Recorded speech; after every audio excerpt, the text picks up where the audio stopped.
მოგესალმები ტელემაყურებლებო, მივესალმები საქმიანი დილის წამყვანებს.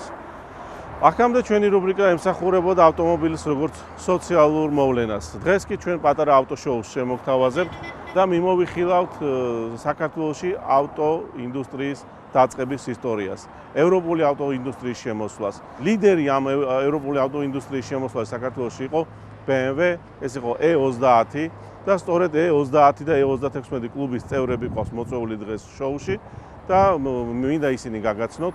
ეს არის ხმალა, პროფესიონალი დრიფტერი და გიორგი, E36 კლუბის პრეზიდენტი.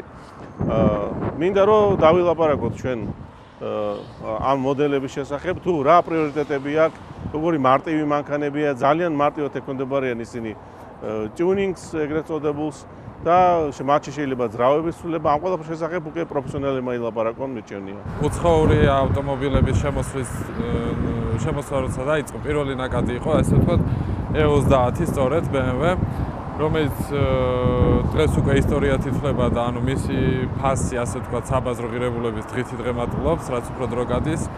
შემდეგ უკვე ამის დიდმა პოპულარობამ განაპირობა ის, რომ დაიწყო, ანუ გაგრძელდა BMW-ს შემოსვლა და შემდეგ უკვე იყო ეს E36 მოდელი BMW, რომელიც დღესაც ძალიან აქტუალურია.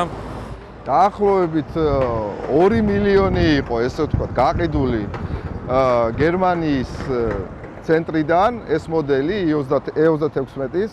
რა თქმა უნდა, უკვე შემდეგ განავითარეს და სხვა ძრავებიც გამოუშვეს. ძალიან პრიორიტეტი არის სიმარტივე, ხო? სიმარტივე, ექვემდებარება გადაკეთებას, ექვემდებარება ძრავების შეცვლას. ძალიან საინტერესო მოდელი არის ეხლა ჩვენთან სტუმრად. 4 და 4 ძრავია მასში ჩადგმული. X5-ის 4 და 4 ძრავი. მე აუცებული ვარ, რანაირად ჩაეტია ეს ძრავი ამ მანქანაში. საოცარი მონაცემები აქვს უკვე ამ ძრავით ამ მანქანას. საკმაოდ გამოცდილი E36 კლუბის პრეზიდენტის ამ მანქანის გულთან. და საკმაოდ საინტერესოა, როდესაც ისინი დრიფტს ეწევიან, ამის იყურება. რა არის ეს საინტერესო? ამ მოდელებმა ძალიან დიდი გადატრიალება გამოიწვიეს ავტოინდუსტრიაში. მე მახსოვს ასევე, რომ ბიზნესის მხრივ ეს მოდელები იყო ერთ-ერთი ყველაზე საინტერესო. საკმაოდ კორექტული და ძალიან დახვეწილი მანქანაა BMW, როგორც მას უცხოეთში ეძახიან, ჩვენ BMW-ს ვეძახით მას. ეს ქართული არ არის მისი ცვლილება საჭირო ალბათ. მაგრამ მას ერთი მინუსი, ძალიან ბევრი ადამიანია საქართველოში მისი მძღოლობის დროს დაღუპული. მე მინდა ამის შესახებ სწორედ ხმალაძეს ვესაუბრო, რომელიც არის პროფესიონალი დრიფტერი და რაღაც რჩევები მისცეს მომხმარებელს, თუ როგორ მოიქცეს ამ მანქანის მართვის დროს. რა არის იცი ბაკო, რა ლანცეტი ხომ წარმოგიდგენია? ძალიან ბასრი დანა, ასე ვთქვათ, რომელიც კარგი ქირურგის ხელში სასწაულებს ახდენს, ადამიანის სიცოცხლეს უნარჩუნებს და ცუდი ქირურგის ხელში შეიძლება ადამიანის სიცოცხლე გამოასალმოს. ზუსტად ანალოგიური შედარებაა, როდესაც ძიხარ BMW-ს საჭესთან. ანუ ძალიან ბასრი ლანცეტი გაქვს. თორსაც ერთი მძღოლი მოძრაობს ისე რომ პატივს არცემს მეორე მძღოლებს, ან სხვა მძღოლებს. ეს არის დანაშაული.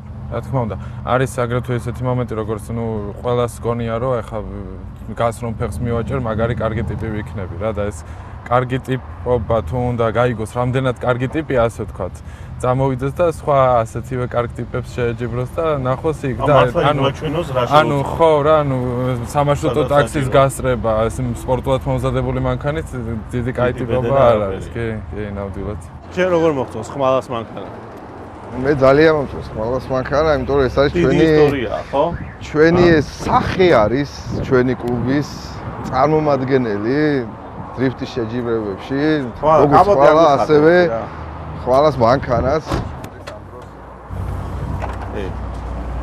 რამდენი ცხენის ძალა აქვს ამ ძრავს სტანდარტულად? ამ ძრავს სტანდარტულად აქვს 126 ცხენის ზალა. ეს არის 1 და 8. სადამდე იყო? ეხა აქვს 300 ცხენის ზალა. 300 ცხენის ზალა. ჰაერმზომი არა აქვს. ჰაერმზომი არ აქვს. ძალიან ბევრი ქარხნული სენსორი არ აქვს, როგორც არის კალენვალი სენსორი ან რასპედვალი სენსორი. აბსოლუტურად მოდიფიცირებულ სხვა უნივერსალურ კომპიუტერზე არის დაქოქილი და გამართული. ძალიან ბევრი სხვადასხვა ნაწილებით არის აწყობილი. მაგრამ როგორც ვიცი, ეს უკვე არ გაგმაყოფილებს და მეტი გინდა, ხო?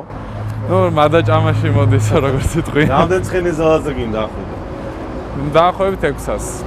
მოგცეს. ანუ ამისთვის საჭიროა უკვე სხვა ზრავის აწყობა. დავსხდეთ და გავაგრძელოთ საუბარი ავტომობილებზე. დატოვეთ იყოს. მე მინდა გავიხსენოთ 95-96 წლები აი ეს ინტენსიური ავტოიმპორტის დაწყების დრო საქართველოში. ჩვენ თქვით, რომ ეს იყო E30 ტიპის მარკის მანქანები. დაახლოებით 5000-იანი ნაკადი შემოვიდა საქართველოში 2 წლის განმავლობაში და დაიწყო პირველი ჩანაცვლება საბჭოთა მანქანების. შენ გახსოვს მე მგონი ეს პერიოდი, ხო? კი, რა თქმა უნდა, მაშინ სკოლას ვამთავრებდი, 98-ში დავამთავრე სკოლა. ისტორია მოქვს ჩემს მეგობარმა თქვა, რომ გავამყევიო ავტობაზრობაზე, რომელიც მაშინ დიღომში იყო, მანქანის შეძენა უნდოდა. და ნუ გავყევი დიდი სიამოვნებით, მეც მაშინ მოყვარული ვიყავი ავდისგანმე და პირველად როგორც კი დავინახე i30 4-კარიანი, აი ძალიან მომეწონა. იმ პერიოდში მქონდა ბინის ფული დაახლოებით 60-ოთახიან ბინას გარეუბანში იყიდიდი და დაახლოებით $3000 იყო. მაშინ ესეთ ფასი ქონდა ამ მანქანებს, იგივე ფასად იყიდიდი ბინას და ავდექი და ვიყიდე ავტომობილი. თუმცა დღესაც არ ვნანობ მაგნაბის მაქედან დაიწყო ჩემი და BMW-ს სიყვარული. და ეს მანქანები აი სალონში რო იხედებოდა მყიდველები მახსოვს რო იყურებოდა შენკენ აქ ნაჯდომი არავინ არ არის ეგონათ რომ სულ ახალი მანქანები იყო ჩამოყვანილი. ასეთი შეგრძნება იყო რომ აი სალონიდან წამოიყვანეს მანქანები, იმდენად ულიან გერმანელები მანქანებს, იმდენად ის გზები არაფუჭებს ამ მანქანებს და ის კლიმატი და ის საოცრად მოვლილი მანქანები იყო, ეს იყო შოკის მომგვრელი იმ პერიოდში. 90 წლის გამოშვება იყო ეს ჩემი პირველი მანქანა, ვიყიდე 98 8 წლის მანქანა და იყო იდეალურად მოვლილი.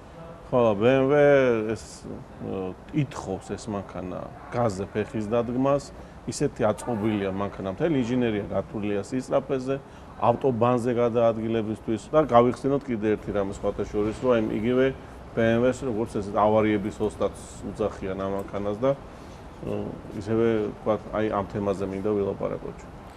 ნუ BMW ძალიან სპეციფიური მანქანაა, თვითონ კომპანიის სტრატეგია არის ასეთი, რომ უნდა იყოს სპორტული აქცენტით, ძალიან კარგად გათვლილი, სამართავად და ნუ რა თქმა უნდა სიმძლავრითაც. ანუ ეს იმას გვაძლევს, რომ BMW გაცილებით უფრო სწრაფი არის, როგორც ასეთი კონკურენტებთან მიმართებაში. თუ არსებობს აქვს მის მეპატრონეს ამ დონის მართვა, ამის უნარი, რომ ესე მართოს ავტომობილი, ის გაცილებით მეტ რაღაცას შეძლებს გზაზე და ძალიან ბევრ ასე ვთქვათ საავარიო სიტუაციას გადაურჩება. სანამ ესეთ რაღაცას გააკეთებ, ჯერ უნდა შენი სწავლის დონე ასე ვთქვათ აიმაღლო. პარალელი რომ გავავლოთ, ეხლა მესის ფეხბურთის ბურთი რომ ავიღოთ და ვინმე ბავშვს მივცეთ, იგივენაირად ფეხბურთს ვერ ითამაშებს, ხო ასეა? Mercedes-ი ბიზნესისთვის უფრო დასაყრდენია ვიდრე BMW. BMW-ს პატრონები ცდილობენ ცოტა ეკონომია გააკეთონ. BMW-ს ნაწილებზე, ცოტა უხარისხო ნაწილებსაც აყენებენ. სამწუხაროდ საქართველოში არის ესეთი მდგომარეობა. ყოველთვის ხარისხს უნდა მიეჩვიოს ადამიანი რა. იმიტომ რომ ეს 10 და 20 ლარი საბოლოოდ უფრო ძვირს გადაგირჩენს. ყველაფერს თავი გამოვიდა. რომ შეეშვა მაგას საბოლოოდ უფრო მეტი ნაწილი წდება იმ იაფფასიანი და პატენტი ნაწილისგან, ვიდრე ხარისხიანი რო დააყენო. ხოლო საქართველოს ჩამოყალიბდა ლიდერად კავკასიაში. შეიძლება აზერბაიჯანში მანქანები მეტია, იქ სალონის გაყიდვები მეტია, მაგრამ საქართველოს არის ლიდერი ქვეყანა ავტო მიმართულებაში. ჩვენი ბაზარი არის მკვებავი როგორც სასომხეთის, ასევე აზერბაიჯანის იყო, მაგრამ გარკვეული შეფერხებები არის, მაგრამ ასე ესია ბიზნესი არის ესეთი რამე, რომ უნდა მოერგოს სიტუაციას, ხო? შეიცვალო კანონმდებლობა, შენც უნდა შეცვალო შენი ქმედებების ვერანაირად ვერ უკარნახებთ აზერბაიჯანს, იმიტომ რომ ჩვენი ბიზნესი, თქვა, ძველი მანქანების გაყიდვის არსებობდეს, თქვენ ნორმას ნუ შემოიღებთ მაღალს.